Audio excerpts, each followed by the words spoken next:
Ready? All right. We will call the meeting to order. Jen, would you take roll, please? Commissioner Corbin, Commissioner Johnson, Commissioner Waldner, Here. Commissioner Abraham, Here. Mayor Lindsay. Here. You have attached the June 9th minutes. Any additions or corrections? Make a motion to approve the minutes of June 9th. Second. We have a motion and a second. All those in favor signify by saying aye. Aye. Those opposed, same sign. Motion carries. You also have in front of you the agenda for this evening, June 16th. Are there any adjustments, corrections, questions? Make a motion, we approve June 16th agenda. Second. We have a motion and a second. All those in favor signify by saying aye. Aye. Aye. Those, yep, I think everybody was there. All right, let's try that again. All those in favor signify by saying aye. Aye. Those opposed, same sign. Motion carries. Saying no appearances, acknowledgements, or correspondence, we have old business, 535, hearing upon the application for sale of alcoholic beverages. And I do see people here that are here to speak to that if they'd so like. And at this time, and that I think will be a couple minutes early, but we'll go ahead and move forward on that. Is there anyone that would want to speak to that?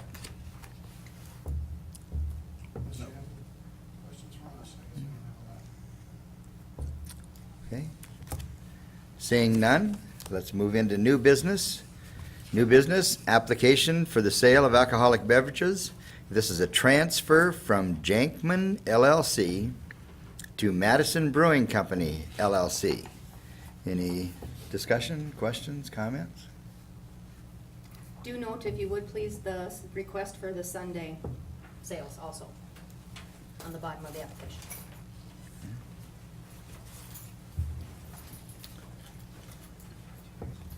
Maybe just a comment that it's good to see local Madison people continuing, making some improvements in the downtown area.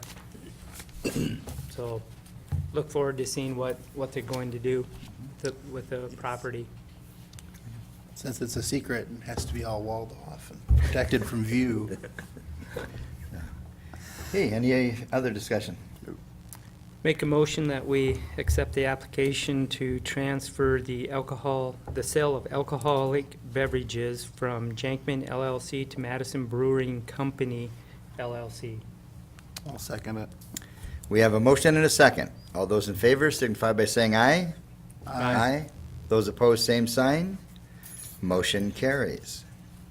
You also have attached malt beverage license application renewals for 2014-2015.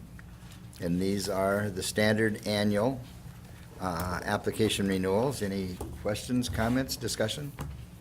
No changes on any of these. These are exactly as we approved last year. Okay. No hearing required upon approvals, so unless you have any questions, everything is good to go. I'll make a quick comment for the public, just so that they know, we do contact the police department and the chief and visit with him and make sure that the applicants are in good standing and that they're not doing anything outside of the normal course of business. So just letting the public know that is a checks and balance that we do, so. And with that, I'll make a motion that we accept the malt beverage license application renewals for 2014-2015. I'll second it. We have a motion and a second. All those in favor signify by saying aye. Aye. Those opposed, same sign. Motion carries. First reading of proposed ordinance 1557, amend Appendix B zoning. Chad, would you want to address this one? Yes, I can. Thank you, Your Honor. This zoning change had a hearing before the Planning Commission, and what this does is allows, as a conditional use in residential zones, off-premise signs. You may recall recently the school signing group had talked to the commission about their project, and one of the items that they were hoping to rectify, if you will, is their current ordinance doesn't allow for off-premise signs to be placed in residential districts. And so this ordinance was drafted. What I had just circulated to you is the same thing that it was in the agenda packet, but it has some yellow highlighting, which shows what's actually changed from the current ordinance. It's the yellow highlighted cells. In all of those cells previously, it was the initials NA, which means not allowed, per the key next to and adjacent to these tables. And so, again, this allows these off-premise signs as a conditional use, and with very similar other parameters, if you will, to those off-premise sign stipulations or conditions for other zones as well. So I guess I'll leave it at that, and if there are any other questions, I'd be happy to answer those. And now with this changes, and that will address the DOT's concerns, where the DOT does regulates and restricts certain signage on the DOT properties? No, what this would do is this is for the area outside the public right-of-way. This deals with the signs on the private properties, whether it's held by the city or held by a private landowner. The DOT right-of-way would still be something that would have to be worked through the DOT process, and for those right-of-way signs, typically having to comply with the manual on uniform traffic control devices, among other things, DOT policies. In the DOT right-of-way, in the city's right-of-way, I think there's been some signs already erected that have been indicated to us that also comply with the MUTCD in our right-of-ways. And so this is only for outside the right-of-way areas. Okay, so take Washington Avenue, which they said the signs had to be taken back down and only universities can be identified. This doesn't mean that they could move it outside of that right-of-way and have it on private property and still have it visible? If it's outside the right-of-way, then this would apply. Okay. And they would still have to go through the conditional use conditional use process. process. And there'll be a second reading in 2 weeks for this. That's part of the process for changing the zoning ordinance. Is a first hearing and before the planning commission, and then a first and second reading and another hearing before the city commission. So that will be in 2 weeks. I think is the typical process the commission uses for those, so. And I have Okay. extra copies of this highlighted yellow as well for the public. Any other discussion? Okay. I'd make a so- motion to approve first reading of ordinance 1557 to amend Appendix B in zoning regulations. Second. And set We have that a for 2 weeks, or is that automatic? It's automatic. Okay. Okay. We have a motion and a second. All those in favor signify by saying aye. Aye. Those opposed, same sign. Motion carries. Discuss this sidewalk long-term extension request to the sidewalk improvement program for 2014. And I know Donna Amert was, there she is. Did you want to speak to it, or does anyone have any questions of it? This is the same one, property that you were here about previously. Yes, yes. And it was discussed at that time, but no action taken. I guess I have no problem with waiting until Mhm. until they're done. And I think I stated that then, and I'm fine with it still now, so. And you're working on developing that property, right? Is that, and it's in your plans? I know it's like, this is 2013, we're already 1 year in it, and you need 2 more years? It was for. 14 and 15. Request was for 14? We're asking for a 2-year extension. Okay. To complete our planning and complete The development. construction and everything, and obviously then you'll put it in and all that, yep. We want to just do it once, right? Yep, yep, absolutely. Makes common sense to me, so. I would move to grant the extension as requested. Second. We have a motion and a second. All those in favor signify by saying aye. Aye. Those opposed, same sign. Motion carries. I'm going to look here and just see.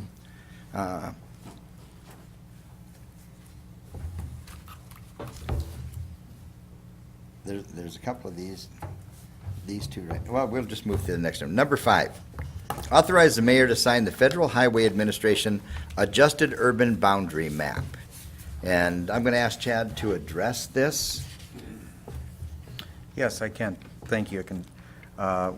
We received some letters from the South Dakota Department of Transportation that they need these maps, the, what did they call them? The urban boundary maps signed off on. And these maps are done every 10 years to coincide with the census. The mayor and I sat in a meeting with the DOT. We asked them to come and explain this to us, as well as the Lake County Highway Superintendent and zoning administrator for the county were there.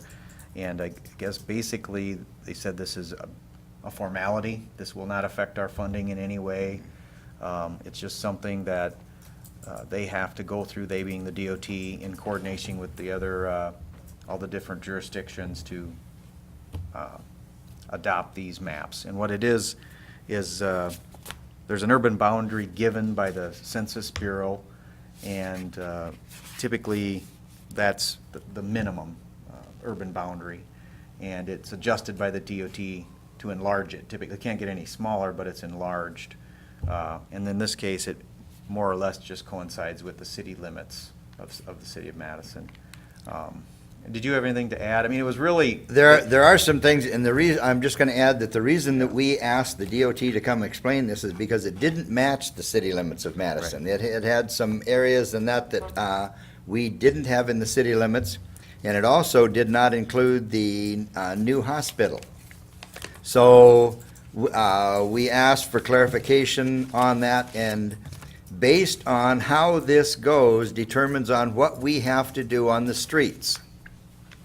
And so, as it turns out, the section where the hospital is, if we include that, it splits that and turns it into a city street, which means that the bypass then would have to have curb, gutter, and sidewalks around the bypass of Madison. And it was the understanding of those officials from the county and myself and Chad that really wasn't something that we had an intention of doing, at least at this point in time. So with that, when you look at this urban boundary, it does not include the hospital, because that way it leaves the roadway considered rural rather than urban. And then the only other change in that is going to be a classification of Second Street, where it goes from Second Street and Washington to out to Division. That will just change a classification there also, because otherwise we would have to do coring and report to the federal government, you know, what the substrates and the condition of the roadway is, and it would just be on that one street.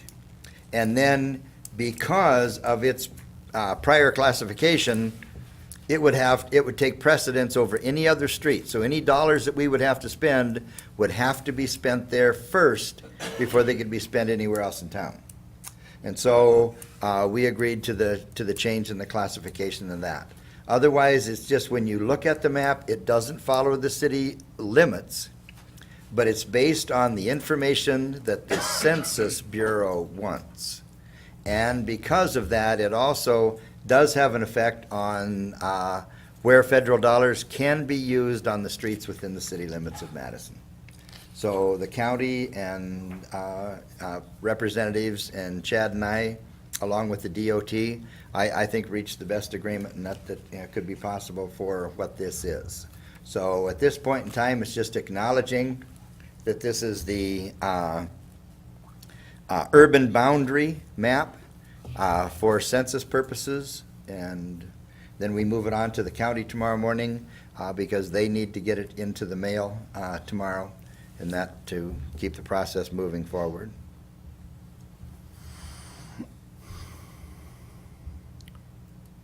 Well, with that excellent explanation, I will. Didn't want you to be confused. No, that was very good, because the federal government has a difficulty in determining what's urban and what's rural. And a lot of their programs work off of whether it's rural or whether it's urban. So it's good that you guys work through that. And then also working with the county, obviously a very important partner of the city in something like that. So with that, I'll authorize the mayor to sign the Federal Highway Administration Adjusted Urban Boundary Map. I'll second. We have a motion and a second. All those in favor signify by saying aye. Aye. Those opposed, same sign. Motion carries. Discuss Electric Advisory Committee recommendation on commercial versus industrial classification option. And would you want to step up to the mic and? Okay. I'm not sure how familiar everybody is with what we're recommending here, so I'll just step through it. and Go for it. stop Go at for- any yep. point. Right now, the criteria that defines the difference between a commercial or industrial is whether in the previous 12 months, a business has hit a demand level, their highest demand level for the month of 50 kW or more twice. What we are proposing is to change that criteria and put a little more flexibility into it. And our proposal is that we would raise that to 65 kW. If they go over that twice, they will definitely be industrial. But if they're already defined as industrial, as having hit the 50 kW level twice already, so they're in the industrial at that point, if they're falling between the 50 and 65, they would actually have the choice about whether to be billed under the industrial rate or the commercial rate. And the difference it makes is the industrial rate has a demand charge and an energy charge, whereas commercial only has a two-tiered energy charge. So depending upon if you're in the business, what kind of demand level you have relative to your energy use, it could be advantageous to you to be in one or the other. Why do we want to give them that flexibility? We had one particular incident that came up where we're continuing to upgrade the meters as time goes on, to put in demand meters where we think we need them. And in measuring those, we had one particular business that we actually didn't know they were hitting over 50 kW twice, but now we do. And it just automatically took them from commercial into industrial. And they had a relatively, what we call poor load factor, high demand relative to their energy usage, and it made it quite a bit higher for them, their bill to be in the industrial class versus commercial. Now, is that bad? Well, not necessarily, but the question we all asked ourselves as we were on the committee is, are we absolutely positive that 50 kW is the break point where we need to put in some different rate structure versus not? And I don't think anybody was confident of that. There was I'll call it informal survey of other municipals and some rural electrics, and that generally is somewhere in the 20 to 60 kW range, right in there. But we liked an idea that Brookings had, where they had a range where if we felt you could make the choice. And so in order to, I think, better defend what we're doing, we thought if we can put in this range, we can give the customer some say in what he's got in his bill. And it's, for most customers that we looked at, it is not gonna vary very much, one way or the other, but for some, it will. And so, that's our recommendation, and I don't know, Jen or Jeff, you said anything you think we need to add to that? The one thing that, correct me if I'm wrong here, but for those that are in here, the load factor, basically what that means is that if you turn the power on and you leave it on for 24 hours, you've got a perfect load factor because you came from 0 up to this level and you're maintaining it all the way through. A poor load factor means someone who turns something on right now, leaves it on a short time, turns it off. And then they leave it off the rest of the day. So you need to have the power supplied to you for this amount, but for a short period of time. And so that's where the demand charge comes in, because you hit this peak, even though you drop off and you stay at a different level the rest of the day, and that you pay a demand charge on the peak because that's the equipment that's needed to be there so that you can have that peak. And so we have a variety of load factors throughout the town. And to me, sitting in on the committee, and that I also feel in that this here is a good way of adjusting it, because to say 50 is it, one town says 50, another town says 40, one town says 20, another one says 60. It's an arbitrary number.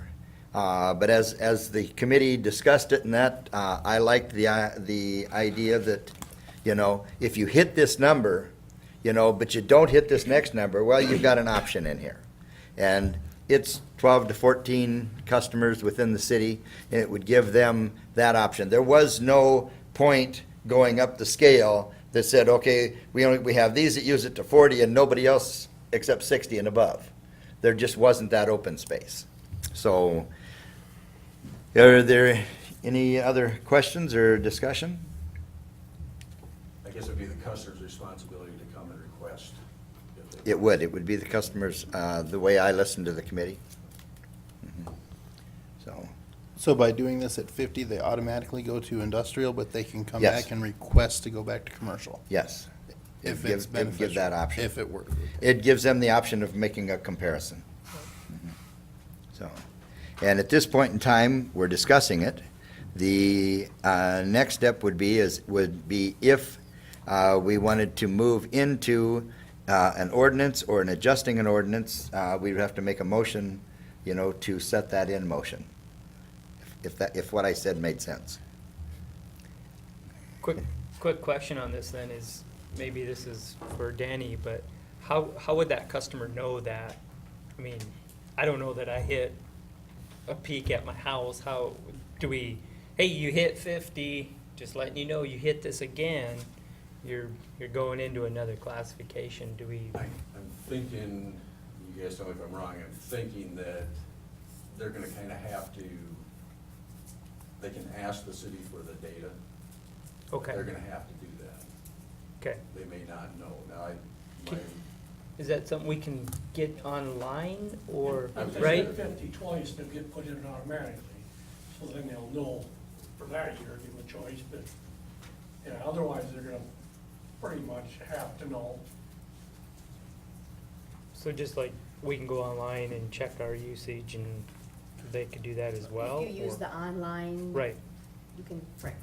check it that way. Otherwise, your monthly bill, you could see it there too, I suppose. The other thing is if you have a demand charge, you're in the industrial. Yeah. If you don't have a Your demand bill charge, you're in the reflects that commercial. You're in the industrial and not Correct. commercial. You're in the commercial. Absolutely, yeah, Most of the people that we're talking about in these 12 to 14 already know that we're dealing with them, and yes. Yes. Yeah. it's not a surprise, I would imagine. Mhm. one more detail probably, if it gets implemented, they'd have to choose for the next year, and they'd be on for that year. Okay. Then they could. if they wanted It's to not a change. month-by-month deal. No, no. Calendar year, we're going to. Yep, calendar year. Yeah. That would be a billing nightmare. Yeah, we don't need to cause it more. Do we need to more refigure work. well, not everyone's, but refigure these bills to find the lowest? Just as a point of procedure, all you have to do tonight really is to acknowledge the committee's recommendation. If you intend to move forward with an ordinance, it can just appear regularly on the agenda for discussion and possible approval. Okay. Is the advisory committee asking for direction, Jeff? Yes, they are. They're asking that an ordinance be presented to you. Okay. I will add too, I talked to Commissioner Corbin today, and he also is in favor of this. Okay. Okay. Well, I would move to acknowledge it then and direct that, are you going to prepare it, Jeff? I will. Okay. All right. I would move to acknowledge and direct that this be brought back as an ordinance. Second. We have a motion and a second. All those in favor signify by saying aye. Aye. Those opposed, same sign. Motion carries. Thank you. Thank you. Thank you. Thanks. Authorize the mayor to sign a memorandum of understanding with the Big Sioux Community Rural Water System. And with that, Chad, I'll have you start it. Okay. And then Yep. Martin is here, and Martin, if you would like to speak on that, you can move up to the speaker. Thank you. Yes, I can address this item. The item is to authorize the mayor to sign memorandum of understanding with Big Sioux Community Rural Water System. Basically, with some of the funds that have become available to Lewis and Clark through the state and the allocation in the 2014 legislature, the $1 million, this has provided some optimism that Lewis and Clark will be able to build a segment of pipe near Madison, between Madison and a line that Big Sioux has, an 8-inch line, and that Madison can partner with Big Sioux to take water and transfer water back and forth in cases between Big Sioux and the city of Madison through that Lewis and Clark line, if that is to be constructed. Lewis and Clark is preparing to make another request to the South Dakota legislature for the 2015 session for funds to continue the progress in the Madison service line, much like has been accomplished with Minnesota and their legislature recently. And so what this and the next item on the agenda do, among other things, is establishes a long-term relationship. Excuse me, I should say, this is a memorandum of understanding. This is to be converted, if you will, into a more formal agreement. This is an agreement in principle. And what this would do is allow Madison to establish a long-term, the start of a long-term relationship with Big Sioux, so that we can work together in this interim time period between the full completion of Lewis and Clark, and then it's very likely to work together for up to 30 years, as you'll note in the document, to utilize those that most economical water, which is the more we can get up here through that Lewis and Clark pipe, utilize that water at the best rate possible, in many cases between Madison and Big Sioux. This has been reviewed by the Water Advisory Committee, both these agreements. They've recommended approval. There's been much dialogue between Lewis and Clark and the administration with Big Sioux, and the Utilities Commissioner, and the Mayor, and Public Works Director Snodley, Ms. Eimers, and Mr. Jenks. So, I mean, we've tried to really start to talk about trying to take advantage of the opportunities that might be available should we be able to, Lewis and Clark be able to get those dollars and build this connection. So I, kind of overarching, I didn't get into any of the details of this, but this memorandum of understanding, again, I would say establishes that initial agreement, and then it would be firmed up, if you will, in a subsequent agreement that would be brought also before the City Commission. So. And this is a win-win-win situation. I mean, we had the well collapse in that, and Madison didn't have an emergency line. This would be a win situation for Madison in that if we had something in that for whatever reason, we lost our treatment plant or we lost a tower in that, we would have someone that we were partnered with in that, that could help us out in that situation, so we didn't end up with a dry town. It also is a win situation in that the state legislators in Minnesota and Iowa have stepped up to the plate and are putting dollars forward to keep the project moving forward and getting paid back when the project is finished with the federal dollars as they do come in. So it allows the project to keep moving forward at a better rate of speed than it has been due to the trickle effect of the dollars coming in. And it's a win situation also for Big Sioux, because then if they have additional water needs and that, the availability is there. And so this is something that has really changed since the well collapse and since Minnesota and Iowa have stepped up to the plate, and we want to do that too. And there is not a lose in anywhere along in this process. It's like I said, it's a win for Madison, it's a win for Big Sioux, it's a win for Lewis and Clark. And we're hoping the legislature agrees with us. Martin, did you have anything you wanted to add? Thank you, Mr. Mayor. I think Chad and yourself have done a very good job in explaining. I'm purely here to answer any questions.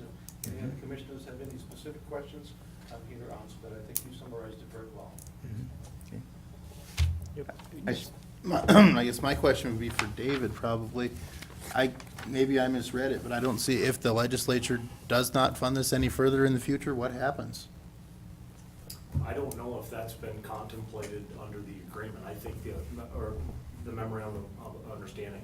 The memorandum of understanding just lays out what the current sort of plan and venture is together. But I don't think, and I could certainly let Chad speak to it, but I don't think we've necessarily contemplated no future funding.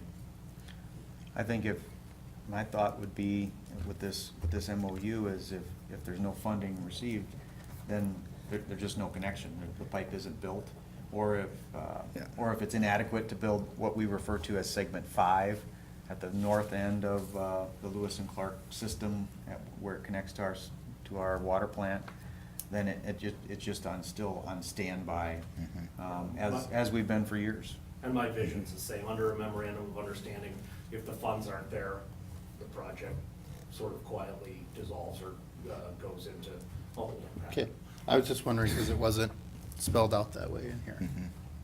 Now, if we were to take another step toward what I'll refer to as a more formal agreement, we would probably want to discuss and agree on those contingencies.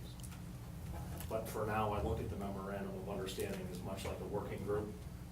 We're working toward something with some general ideas, but maybe not dealing with those details. I see it as just allowing Fred's group, Chad, to talk more openly, if you will, with Big Sue.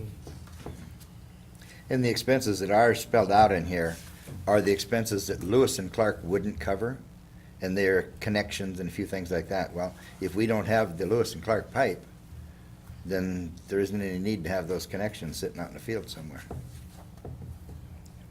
The only other thing I would point out too, and I handed this around, is that there's just one slight revision in this, and I have copies for anybody in the audience here as well. But it's just a clarification on potential rates from Madison to Big Sioux, and this is after Lewis and Clark water is being received. It referenced previously the highest customer rate, but added a clarification and included the language lowest unit rate for the customers, because this is a bulk sale project. It's not, we're not gonna sell, again, when we're receiving Lewis and Clark water at like we would to a single house, so those rates, we wanted to cap that and give Big Sioux an assurance, if you will, that, Madison isn't gonna price Big Sioux out of being able to take this water. And so a simple phrase like that was added, just to add that to signal in writing that's the intent here. Ironically enough, when you look at our rate ordinance, once you get beyond the initial 200 cubic feet, it's all the same rate. And so it's somewhat of a moot point, because our highest rate is the same as our lowest rate. Madison, the structure is now that's recouped in that first 200 cubic feet in it with that escalator. So that's a minor item that I would recommend including in the mayor signing this letter. It's just very slightly different from what was in the agenda packet. Martin, you're thinking that you're gonna need more than a 5-gallon bucket of water? Clarify the question. No, going with it, I mean, it's basically, I like that change, because it's no different than doing wholesale, obviously Right. you're gonna be, Right, essentially what we'd be doing is picking up your excess, so you Yep. average the lowest possible price from Lewis and Clark. yep, And if you look at your million gallons a day, essentially right now at present day prices, if for example, you utilize 700,000, we utilize 300,000, the cost of water would be 104, basis that first 25% of 212. Right. And then you could turn around and sell that water to us with a certain amount of margin in there, lowering your price even more. That's the idea. yep. You bet. And the thing is that, we have 1 million gallon a day, reserve at Lewis and Clark. In the wintertime, currently, we're using, and correct me if I'm wrong, Fred, about 650,000 gallons. That's right. And in the summertime, at peak, 1.2 million to 1.4 million. And we still need to maintain our treatment plant and do it at the most efficient method that we can. So by having the treatment plant and the Lewis and Clark and Big Sioux, it gives us a way to provide the best quality water at the cheapest rate to our customers, and the residents of Madison. So, Well, I guess I would make a motion to authorize the mayor to sign memorandum of understanding with the Big Sioux Community Rural Water System. Second. we have a motion and a second. All those in favor signify by saying aye. Those opposed, same sign. Motion carries. Thank you. Thank you. Good to work with you. And then also here, the next item, and that is discuss the water facilities use contract with Lewis and Clark Rural Water System. And at this point in time, and that I'll ask Chad to address that, but this is not something that we're asking the mayor to sign right now, because it's something, having the memorandum is one step of moving towards Lewis and Clark understanding that we are working together, and we really do want Segment 5 to be funded and Segment 5 to be installed. And Lewis and Clark is looking at, the things in that our board discussed, and may come back with some minor adjustments to it. Anything more than that, Chad? No, basically, this is the portion of the agreement that Madison enters, of this whole process, that Madison needs to enter into a special agreement with Lewis and Clark, because essentially, we're leasing that line that would be put in, that's what we refer to as Segment 5, and it lays out the terms. It's patterned off of another interim connection agreement between Salt Hull and Sioux Center, Iowa. It's a format that Lewis and Clark recommended that we use to craft this, and all the parts that didn't apply anymore, of course, were taken out and tried to make it as simple as possible, laying out the terms of that. And again, this would be, receive a first review of the Lewis and Clark board, and would anticipate at the next meeting, June 26th, we would be able to, provided the Big Sioux board signs the memorandum of understanding, we would be able to tell the Lewis and Clark board we have an agreement in principle, and we're looking optimistic that the second reading, if you will, of this agreement between Madison and Lewis and Clark would be, we'd like to enter into that and sign that by that July Lewis and Clark board meeting. So they're gonna take some time and look at it and advise us concerns. There may be some slight back and forth as well, but it's all part of the same process. Hopefully laying the groundwork to get into the request, into the state water plan, for Lewis and Clark, not Madison, where they would make the funds requests of them, which is sometimes late in June or early July, where they'd go before the state water board. And Troy Larson would talk to them about this as well.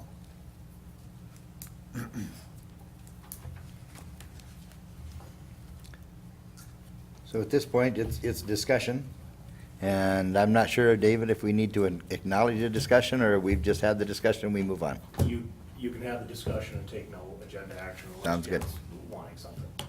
Nope. Hey, we ready to move on? Yep. Sounds good. Number 9, you have attached some personnel adjustments. Any questions, comments?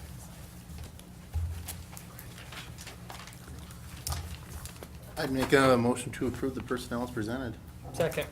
We have a motion and a second. All those in favor signify by saying aye. Those opposed, same sign. Motion carries. We have on here announcements and other business to go into an executive session. So Do we have a motion? Second. We have a motion and a second to go into executive session. All those in favor signify by saying aye. Aye. Aye. Those opposed, same sign. Motion carries. We are now in executive session. Did you sign these forms? Yes.